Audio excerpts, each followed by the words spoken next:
Everyone loves having extra cash because it feels good on hand, but there's probably a part of you, if you have too much cash, that will eventually make you think, should I be investing this for more growth? Because although it's nice when I see it in my bank account, it's making me think maybe if I grew this, it would put me in an even better spot long term.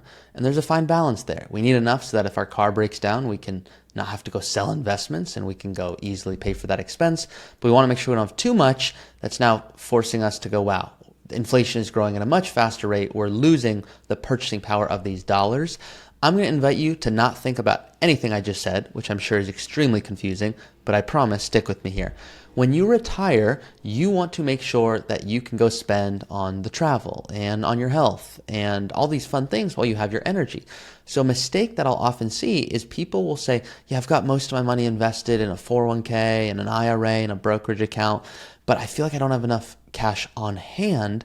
And I want to make sure that if markets don't do well, I don't have to go sell things at a loss. I'm going to guess that's a thought you've had. You don't have to go sell something at a loss just to go take that trip. Or even worse, what I hope does not enter your brain and should not again after today's video is, yeah, so I was going to take these 3 or 4 trips this year. I was really excited, but markets are down. So now I'm not going to take those trips. To protect against that, I often recommend having extra cash on hand in those early years of retirement. I'm going to explain why, and I'm going to show you why with a sample case study. My name is Taublieb. I'm a certified financial planner, host of the Early Retirement Podcast, and Chief Growth Officer here at Root. Now, I'll often say, don't listen to me because I'm a CFP. How many doctors would you never let touch your body that are MDs? Probably a lot of them. Now, I'm grateful to doctors because they put my hip back together so I can still play soccer all I want, which is just the best thing ever. But I say this because the way I explain things are in stories, and it's a little more drawn out than a traditional YouTube video on financial planning. So if you don't resonate with my content, don't watch because you're not going to like me. If you do resonate, please let me know in the comments because I make all these videos for you guys and I hope you enjoy them. So today, this extra concept of cash, like why do I talk about this? Well, I say there's 2 things you need to think about when it comes to cash. You want to have what's called an emergency fund and a sleep number, and they're very different. An emergency fund is, hey, if something really does happen, do I have enough money to cover this emergency? It's pretty simple. For most people, it's I want 10,000 or 20,000 at all times in my bank account. I know it's not growing. That's not why I have it. I have it so that if something happens, I can easily access it. Then there's what's called a sleep number. The sleep number is the second thing, and that's what I want you to focus on.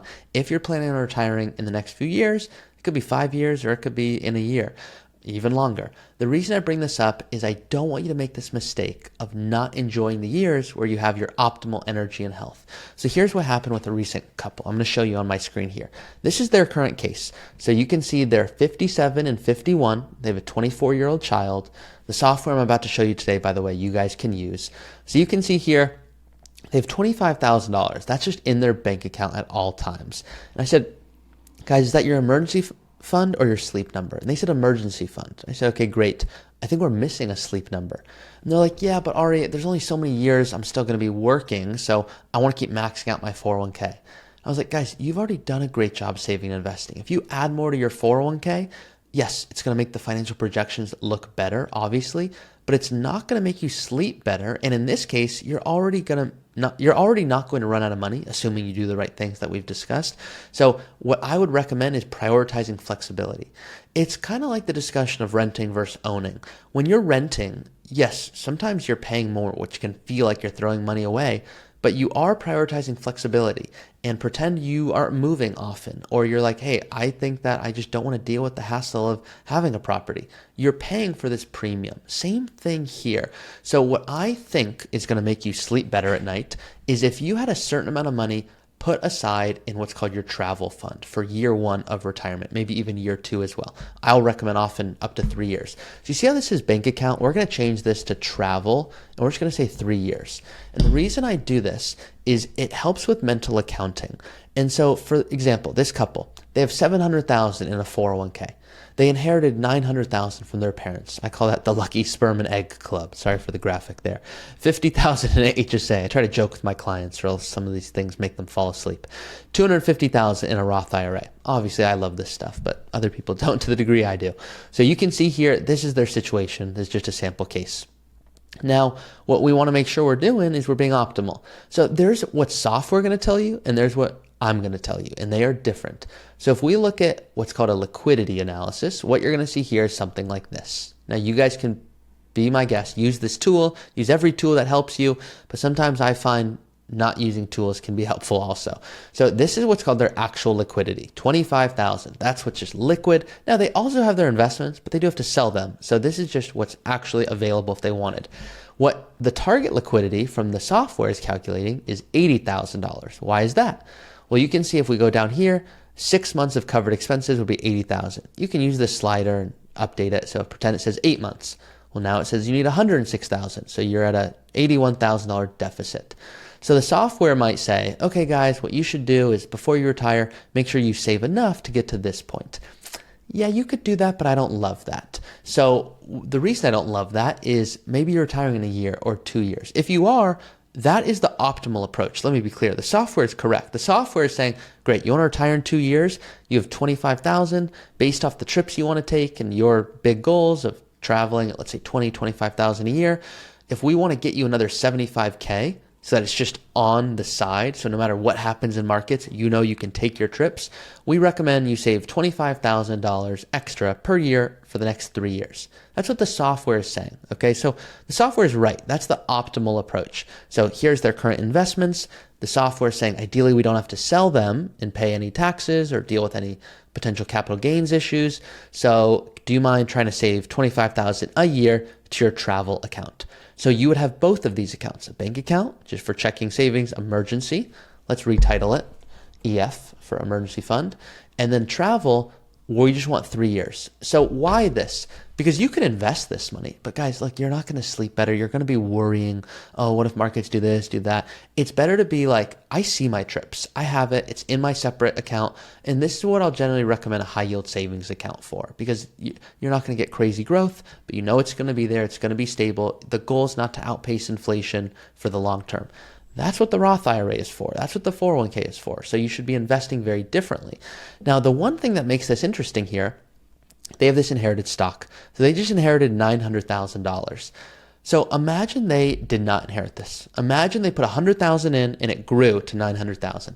That would be an $800,000 capital gain. You just saw that math, right? I'm a CFP, okay, guys? So you can see here that $800,000 capital gain, if they were to go sell, they'd have to pay taxes. Now, it wouldn't be huge in terms of taxes because capital gains are taxed at the 0%, 15%, and 20% tax bracket level, plus state taxes, plus net investment income tax. But don't worry if you don't know what any of that means. It doesn't really matter in this case in a big way. So the $900,000 here, well, this is all inherited. There's no cost basis. I mean, there is. Their cost basis is their market value. It's the same thing. If they bought it, their parents, for $10,000 and it grew to $900,000 and they passed and the 900 goes to them, they have $900,000.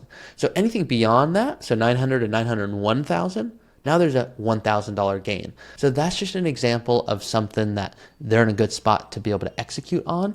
Pretend you didn't have this inherited stock. Pretend you bought something for $500K and now it's worth $900K. It still wouldn't be significant. Maybe you're paying 15% plus 5% state taxes. So maybe you're paying 20% in capital gains taxes, which is not significant if you want to free up enough cash to take the trips you want. So this is a quick and easy video, just thinking through tax strategy a little bit, thinking through travel, just a pro tip from my clients who share, wow, I'm really glad I did that because I feel way better knowing I have my trips locked in.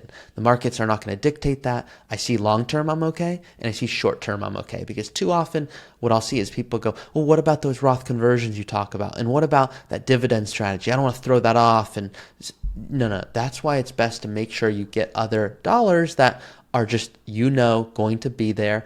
And everyone's different. I have certain clients that go, yeah, 3 years is just too much for me. I'd rather just have about a year or 6 months worth and just have the rest growing for me, because I just believe the longer my money's in the market, the more it'll grow, and that's what I prefer. Other people, I say, well, want 5 years worth here. So it's not like a perfect science. Generally 3 years is what I recommend here. So hopefully this video was insightful. If you're looking for more tips and strategies, please subscribe to the channel. And then if you want to work with us or get access to this software, all of that is available in the description of this video. See you guys next time.